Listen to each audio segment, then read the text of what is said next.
दिवाली का महीना है और शिवना गांव में हर और उत्साह का माहौल है। गांव के बाजार में चहल पहल है और हर दिवाली के त्योहार में जुटा हुआ। बाजार में दो दुकानें प्रमुख थी, नंदू और चंदू की पटाखों की दुकान। दोनों के बीच गहरी प्रतिस्पर्धा भी थी।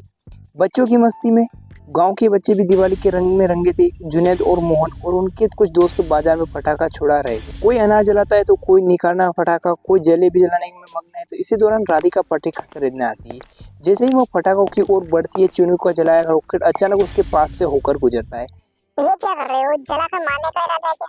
अरे बहन जी, चिंता मत कीजिए, ये सब छोड़िए और हमारे नंदू के पटाखे ले जाइए। देखिए आपके घर वाले खुशी खुशी नजर आए।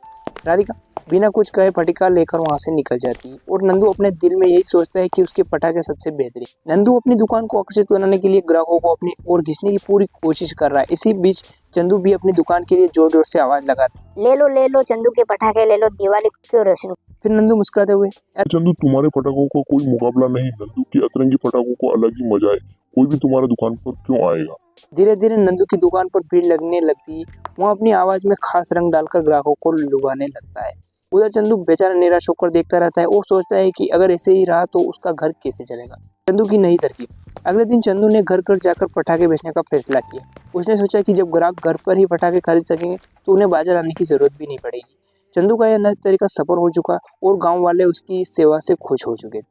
उधर नंदू रोज की तरह ग्राहकों को आवाज लगाता, पर उसकी दुकान पर कोई भी नहीं आता।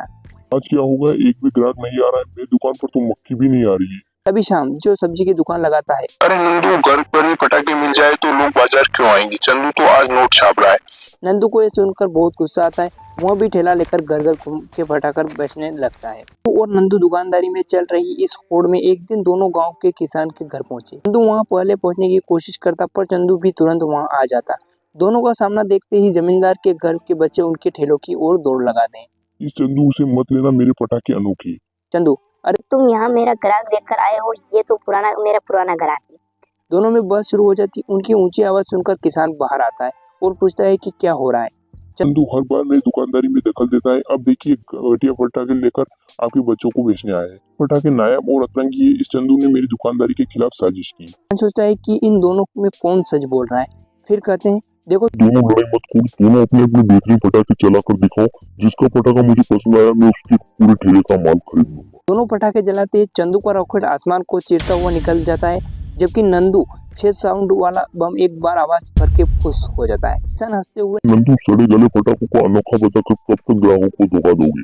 नंदू को ये सुनकर बहुत गुस्सा आता है और वो वहां से चला जाता है। जमींदार चंदू के सभी पटाखे खरीद लेता है